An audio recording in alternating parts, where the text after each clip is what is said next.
Ok, bonsoir, bonsoir, bonsoir. Je sais que vous êtes nombreux partout dans le monde. Vous êtes là en train de nous suivre pendant ce moment. Peuple de Dieu, je vous dis encore shalom, shalom partout dans le monde. Je voulais juste qu'on puisse partager une pensée ce soir par rapport à la parole de Dieu. La Bible nous dit, la parole de Dieu est une lampe à nos pieds. Et c'est celui qui avait dit cela, c'est David, le roi David, qui disait, Seigneur, ta parole est une lampe à mes pieds. Et la lumière, en tant que chrétien, qui nous conduit partout, là où nous sommes, c'est la parole de Dieu. Alors ce soir, j'aimerais partager avec vous sur un thème intitulé « Seigneur, montre-moi ta gloire ». Je sais que nous tous, en tant que chrétiens, nous avons besoin de vivre la gloire de Dieu. Même moi qui vous prêche, même moi qui vous parle en tant que prédicateur de l'évangile, j'ai besoin d'expérimenter la gloire de Dieu dans ma vie. Alors, qu'entendez-vous de la gloire de Dieu? Nous allons lire la parole de Dieu, notre texte de base. Nous allons lire, nous sommes dans Exode chapitre 33, verset 18. Nous allons lire la parole de Dieu. Vous allez lire avec moi, ensemble avec moi. Nous sommes dans Exode, vous allez m'excuser. Exode 33. Exode 33, le verset 18. Nous lisons la parole de Dieu. La Bible nous dit ceci. Ici, c'est Moïse qui dit, nous allons commencer à partir du verset 17. La Bible nous dit, l'Éternel dit à Moïse, je ferai ce que tu me demanderais, ce que tu me demandes, car tu as trouvé grâce à mes yeux. Alléluia. Et je te connais par ton nom. Le verset 18, c'est ce qui nous intéresse vraiment. Le verset 18, il dit, Moïse dit, fais-moi voir ta gloire. Alors, pourquoi nous voulons parler de la gloire de Dieu? Parce que c'est quelque chose qui est très, très important, très capital dans la vie d'un chrétien. Bien-aimé dans le Seigneur, la gloire de Dieu est définie tout simplement de quelque chose qui nous vient de la part de Dieu, des choses merveilleuses, de bénédiction, en abondance, l'élévation, c'est-à-dire c'est ce qu'on peut parler de la gloire de Dieu. Ici, je ne vais pas définir la gloire selon les dictionnaires, Larousse ou ce que vous connaissez. Mais ici, j'aimerais définir la gloire comme les choses précieuses qui nous viennent de la part du Seigneur. C'est-à-dire, tout chrétien veut vivre la gloire de Dieu. Bien-aimé dans le Seigneur. Et comment maintenant la personne peut vivre la gloire de Dieu? La gloire de Dieu, tu ne peux jamais la vivre si, premièrement, tu n'as pas encore fait la paix avec Christ. Premièrement, je vais vous dire une chose. Ici, la Bible dit, Dieu est en train de parler à son serviteur Moïse. Il dit, Moïse, tu as trouvé grâce à mes yeux. C'est-à-dire, Moïse avait une bonne relation avec Dieu. C'est-à-dire, sa relation avec Dieu, Moïse n'avait pas de problème avec Dieu.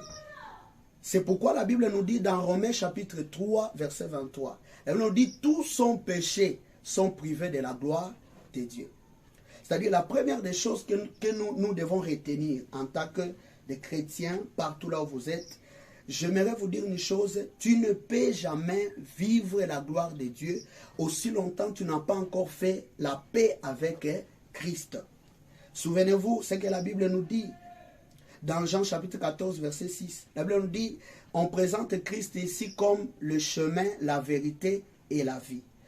Lui-même, il dit, personne ne verra le Père sans passer par moi.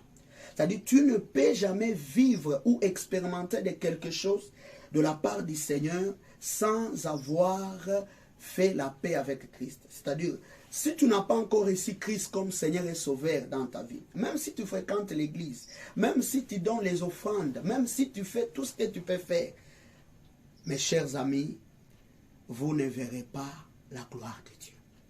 Car la gloire de Dieu ne peut jamais arriver dans votre vie si Jésus-Christ n'est pas encore le Seigneur et Sauveur de ta vie. C'est-à-dire la première des choses, tu dois d'abord crier au Seigneur. Tu dois d'abord croire au Seigneur comme Seigneur et Sauveur de ta vie. C'est-à-dire la foi en Jésus-Christ. Tu dois donner ta vie en Jésus. Venir à l'église, ça ne suffit pas. Donner les offrandes des dons à l'église, ça ne suffit pas. Écoute-moi, bien-aimé dans le Seigneur. Notre Dieu est un Dieu de principe. Et il marche dans ce principe. C'est pourquoi j'aimerais vous dire, je dis à quelqu'un, ici je ne vais pas parler à tout le monde, je parle à quelqu'un, toi qui me suis pendant ce moment. Tu es assise là-bas. Tu es dans ton salon. Tu es au marché, peut-être tu vends. Tu es en train de vendre. Tu es quelque part dans ton bureau. J'aimerais te dire une chose, que tu dois faire la paix avec Christ. Aujourd'hui, nous avons des chrétiens bien-aimés dans nos églises qui sont aujourd'hui des fanatiques de leur pasteur. Écoutez, tu peux entrer dans une grande église comme un bâtiment, église comme bâtiment, église comme une église locale, mais ici je suis en train de te parler de faire la paix avec Christ, celui qui est le chef de l'église. C'est lui qui a le pouvoir de t'amener ou de te donner ce que tu cherches dans la vie. Le miracle, la gloire que nous cherchons, l'élévation, le mariage, parce que quand quelqu'un veut vivre la gloire de Dieu, il ne peut pas dire que non, oh, moi en tout cas, je vais vivre la gloire de Dieu, mais j'aimerais rester dans la pauvreté. Non. Quand on parle de la gloire de Dieu, c'est-à-dire nous voyons la puissance de Dieu s'est manifestée dans la vie d'une personne. Le Seigneur est en train de te faire sortir quelque part pour t'amener en haut. C'est-à-dire de la poussière, bien-aimé, dans la gloire. Mais tu ne peux pas sortir de là aussi longtemps que tu vis dans le péché. Tu n'as pas encore reçu Christ comme Seigneur et Sauveur de ta vie, mais tu te dis que non, moi j'aimerais vivre la gloire de Dieu. Tu resteras longtemps dans l'église sans rien expérimenter. Bien-aimé dans le Seigneur, je vous conseille partout là où vous êtes, dans le monde, ma sœur, mon frère, tu dois faire la paix avec Christ. Écoutez ce que la Bible nous dit dans Jean chapitre 10. Si vous commencez à partir du verset 1er, vous descendez jusqu'au verset 10. Vous allez voir quelque part, la Bible nous dit là-bas, Christ se présente comme la porte de brebis. Il dit, c'est lui, la brebis doit entrer par la porte qui est Jésus-Christ. C'est lui la porte de brebis. C'est-à-dire, celui qui ne veut pas entrer par la porte, il n'est pas la brebis du Seigneur. C'est-à-dire, lui-même, il dit dans la parole de Dieu, il dit, moi je connais mes brebis et mes brebis me connaissent. Amen, amen. Partout là où vous êtes, oh, pendant que je suis en train de parler de ces choses, je sens que je suis rempli du Saint-Esprit. Je suis, bien-aimé, je sens que le Seigneur veut faire quelque chose dans ta vie. Mais ce qu'il te demande, c'est d'abord d'abandonner les péchés, d'abandonner la mauvaise vie que tu mènes. Si tu veux vivre la gloire de Dieu, qui est le mariage, l'élévation, une vie meilleure, bien-aimé dans le Seigneur, expérimenter des miracles inattendus de la part du Seigneur, fais la paix avec Christ. Car la Bible nous dit, tous sont péchés et sont privés de la gloire de Dieu. Je vais vous ramener, peuple de Dieu, là où la Bible nous montre dans Genèse. Dans Genèse chapitre 3, bien-aimé, le verset 7. Qu'est-ce que la Bible nous dit là-bas? Bien-aimé, la Bible nous dit ceci, que Dieu avait placé Adam et Ève dans le jardin. La Bible nous dit, après avoir péché, Dans le verset 7, de Genèse 3, la Bible nous dit, après avoir péché, les yeux de l'un et de l'autre s'ouvrirent. Et ils se sont retrouvés nus. La Bible nous dit, Adam et Ève, ils sont allés conçu le fait de figuier pour se faire des ceintures. Regardez un peu, bien-aimés, comment l'homme est en train de chercher, la solution, bien-aimé, à sa manière. Il est en train de chercher la solution à sa manière. Il veut, bien-aimé, dans le Seigneur, couvrir sa nudité. Ok, la nudité qu'on est en train de nous montrer ici, ce n'est pas la nudité des habits que nous connaissons, non. Les habits qu'on nous parle ici, ça symbolise la gloire de Dieu. Ça symbolise la gloire de Dieu. C'est-à-dire l'homme avait perdu sa gloire. Écoutez, bien-aimés dans le Seigneur, quand Dieu avait créé l'homme, il a dit, créons l'homme à notre image et à notre ressemblance. C'est-à-dire, on peut dire que Dieu avait donné le pouvoir à l'homme. Dieu avait établi l'homme comme leader, bien-aimé dans le Seigneur. Il a donné son pouvoir à l'homme. Mais écoutez ce qui se passe. Le diable est venu. Bien-aimé, les serpents qu'on nous montre ici, c'est le diable. Il est venu avec son évangile. Il est venu prêcher. Il est venu prêcher Ève. Et il a convaincu Ève. Bien-aimé, Ève, elle a été convaincue. C'est pourquoi je suis en train d'ouvrir une parenthèse. Bien-aimé dans le Seigneur, la femme tombe souvent de ce qu'elle attend. Mais l'homme tombe de ce qu'il voit. C'est pourquoi vous allez voir que non. Quand Christ est en train de parler à son église, il dit, la foi vient de ce qu'on attend. C'est-à-dire, la femme ici symbolise l'église. Alléluia.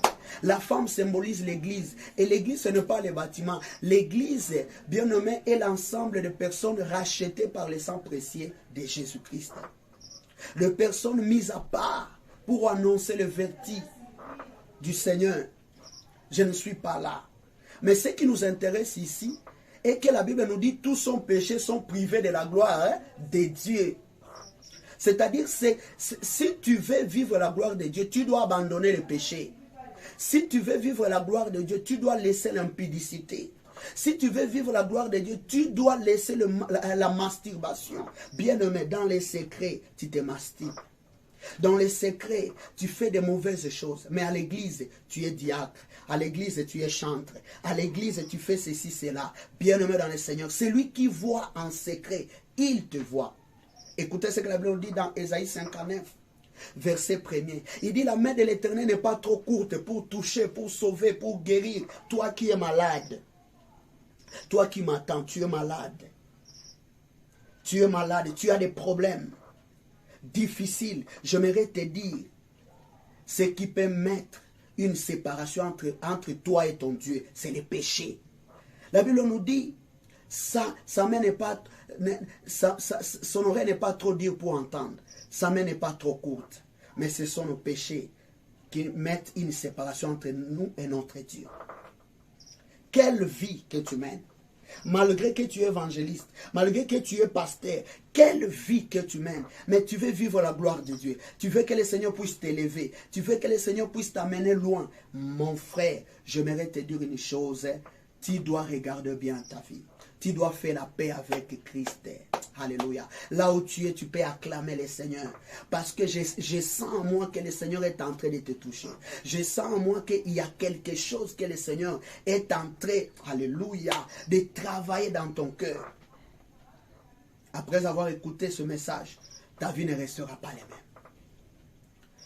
Ça, c'est la première des choses, ou la première vérité que vous devez savoir concernant la gloire de Dieu.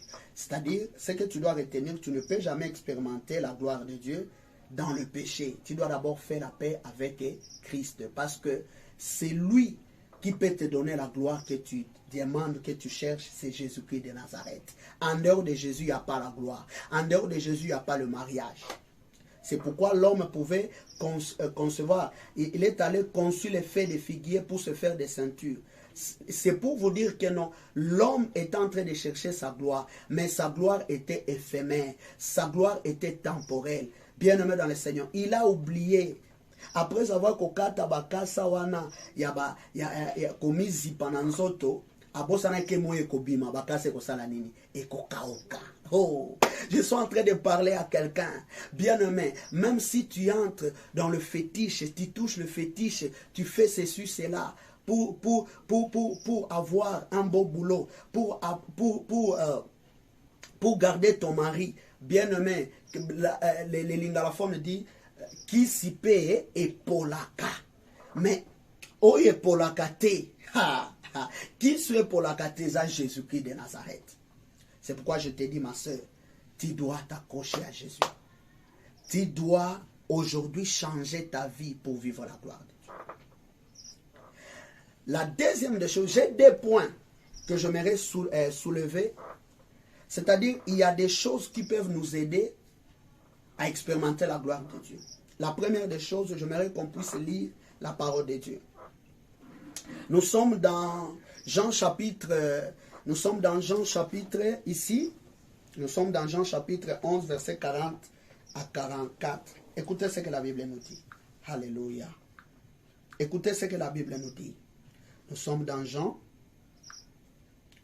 chapitre 11, verset 40 à 44. Écoutez ce que la Bible nous dit.